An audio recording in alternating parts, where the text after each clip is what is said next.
Thank you for tuning in and checking out Unlucky, a memoir. My name is Kat. Everyone has a story. This one just happens to be mine. All right, jumping back into where we left off last week, I was talking about moving in with two people that took a little mercy on us. It wasn't long before my friend who I was running with that they let us come stay there. That the friend that I was running with before we went to stay there ended up getting caught, arrested, incarcerated. So then it was just the three of us. And the other two, one was a ranked tennis player who injured his knee and could no longer perform, so he had turned to pain medication. The other one worked for a major airline, originally from Texas, and she just went along and ended up getting hooked with him. He was originally from Manayunk down in Philadelphia. So living there, I'm living on the couch. Um, had my cat there. They had two ferrets. Amazing enough, they got along. But what we would do is we would get in the Jimmy and drive all over Pennsylvania, out past probably Harrisburg, all of New Jersey, from Port Jervis, New York, tip of New Jersey is down far down as Vineland, maybe. Maryland, West Virginia, like anywhere in the surrounding areas. Because what we were doing is we were going to pharmacies, and as we went to pharmacies, I would go into the pharmacy and steal diabetic test strips to support our habits. Um, as I said, my habit was monster. I was injecting over $1,000 a day of drugs. I would walk into a store, swipe 50 boxes off the shelf, $30 a box, 1,500 bucks, and I'd probably hit a second store to get about $2,000 every day, so I could support their habits for driving and let me live there, and then the rest went into my arms. I did that for months, at least 6 months. So say $1,000 a day in a month is $30,000, and then yeah, that's an astronomical amount of money that I look back on going, wow, that's insane. But we did this and we hit every pharmacy you can think of. And then I used to keep a little key to let me know if, because at the time I had long hair, I keep a key to let remind me of this store. I had my hair up, I had on a pair of glasses, I was dressed really nice, whatever it was. There was a key to keep track of how I went to the store. So as we did our cycle, we could go back and do it again weeks, months later. In that way, I can make sure to go in appearing to look at least a little different. Um, and like I said, this went on for a while. One night, we were, I don't even remember where it was. It was somewhere in the middle of Pennsylvania. I think it was an Eckerd drug, or it's now defunct. There's no Eckerd drug anymore. I went in, swept the shelf, went out the front doors. And what I would usually do, because they have double doors, the automatic doors, I'd wait for somebody to be walking in so they'd both be open and I could just walk right through and go out. And of course, the alarms would go off. Technically, the employees aren't supposed to chase you, they're just supposed to call the police, and it is what it is. To this night, there decided to be a hero who decided to chase me out of the store. I ran through the parking lot, and this parking lot had a pavilion thing in the middle with ATM on both sides. And it was, I don't know, 8 foot by 8 foot square, maybe 10 foot by 10 foot square. This little island pavilion. So cars could pull up on either side to use the ATM. Well, as I'm being chased across the lot, the person in the car decided that they were going to try to stop me, gunned it at me, clipped my knee. I spun around, kept running, and I have a basket full, like the carry basket from the store, full of these diabetic test strips. And I get out of the parking lot and I hit the road, which is kind of a highway-ish. It was a 4-lane, no divider, just double lines. And I remember I hit the pavement, and all of a sudden, like, I just lost my footing and went down flat on the ground. All the strips went all over, and cars were just slamming on the brakes to a stop. And I remember it seemed like forever, but it must have only been seconds. And I remember laying there and going, I'm done. I give up. I'm done. And that only lasted for a second, because then I remembered I don't want to go to jail either. So I jumped up, swept everything back into the basket, took off across the street where they were parked, and jumped in the truck really quick. As we were going to pull out, the car from across the street decided to try to block us in, and the person that I was with that was driving, he just gunned it right at him, and they threw it in reverse, got out of the way, and we went through the grass up on the highway, and out we were. That was a pretty intense night, and that was when things go wrong. When they went right, I would run in, sweep the shelf. I would run out and usually run around the side or back of the building, jump in the passenger seat of the Jimmy, and just drop the seat rest all the way back. So that way he would drive out nice, calm, slow, and nobody would be the wiser. It just looks like he's by himself. And this was, I remember that night, because we got a hotel room because we were so far from home. We were a few hours, and it was late. It's dark already. So we went and got a motel room.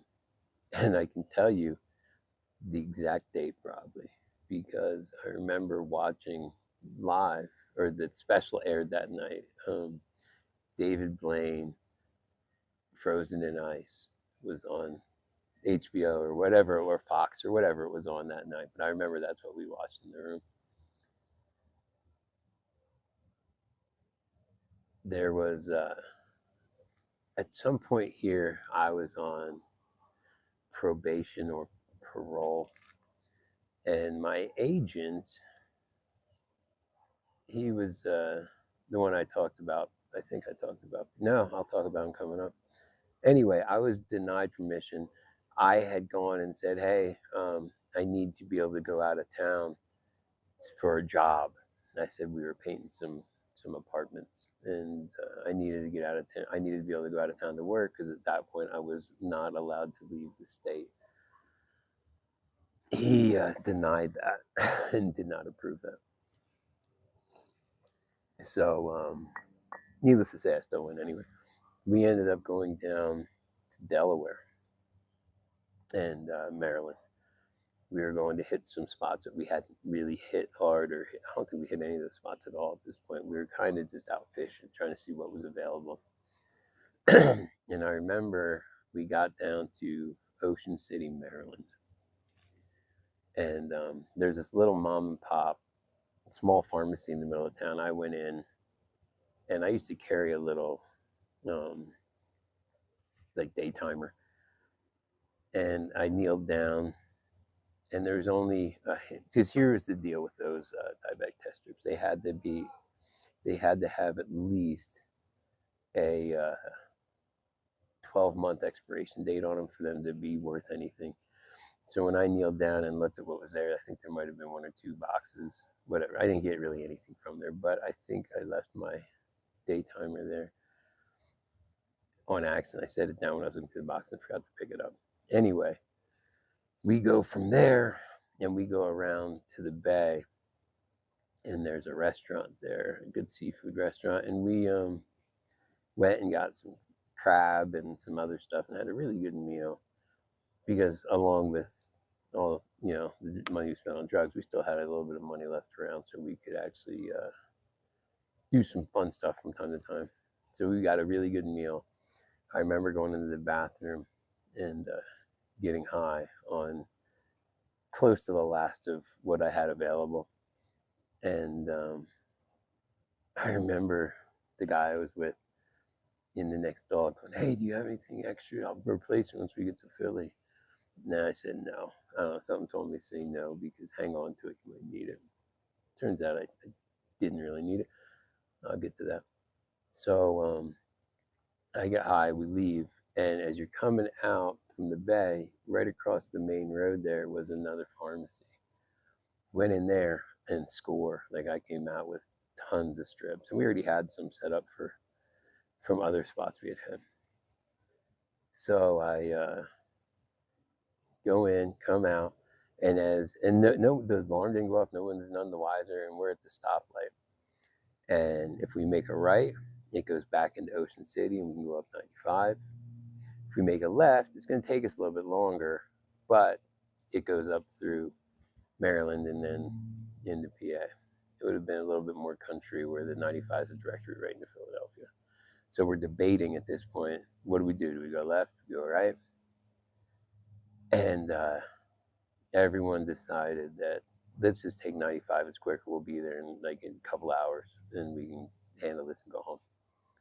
So we go out, we start heading up through Ocean City. And next thing you know, there's a cop behind us. And Jason points out, oh, there's this cop behind us. And he's following us. And I still had a couple baskets in the back of the truck, just in the back of the Jimmy. So we decide to pull off and go into 7-Eleven, go around, park at 7-Eleven, and I got rid of the baskets. We come back out, we get back on the road. We don't see the cop until we do, because he did get back behind us again. And we're pretty close to the border. We're on the Delmarva Peninsula, like where the peninsula meets Maryland there.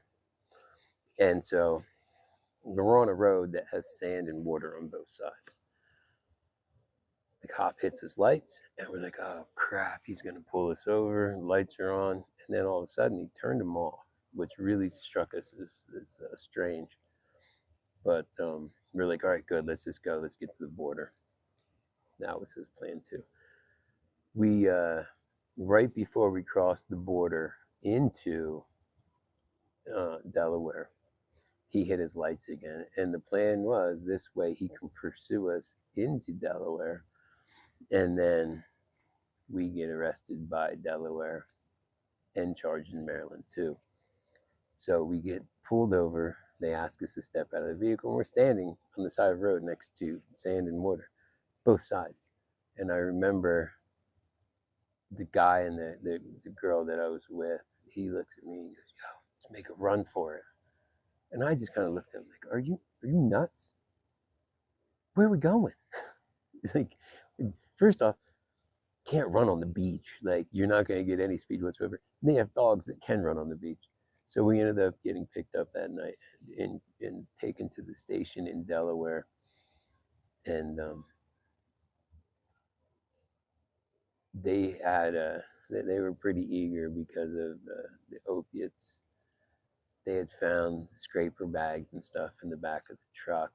And apparently they didn't get a lot of people coming through getting caught with heroin. Ocean City's more of a worry about weed and alcohol. That's generally what they're used to catching down there. So they pressed pretty hard and tried to get any information whatsoever. But since I'd just gotten high, I looked perfectly fine. The other two were starting to get dope sick at this point in time. And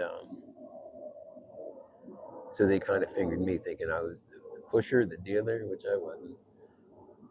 But they took all the empty baggies that I had, they're like wax folds, and they weighed those.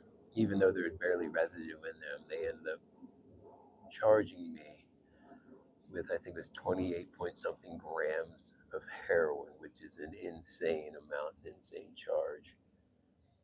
But with that, I'll pick up where I left off this week and let you know the final part of this journey. I should be able to wrap it up next week. I really appreciate all you for hanging out and coming along on this trip, this journey with me, and listening to my lived experience and the things I went through and what put me in position today to do what I'm doing. Life is good. Life's amazing. We do recover. Um, with that, do me a favor, like, share, subscribe, all the YouTube stuff. And again, I appreciate you all, and I'll catch up with you all next week.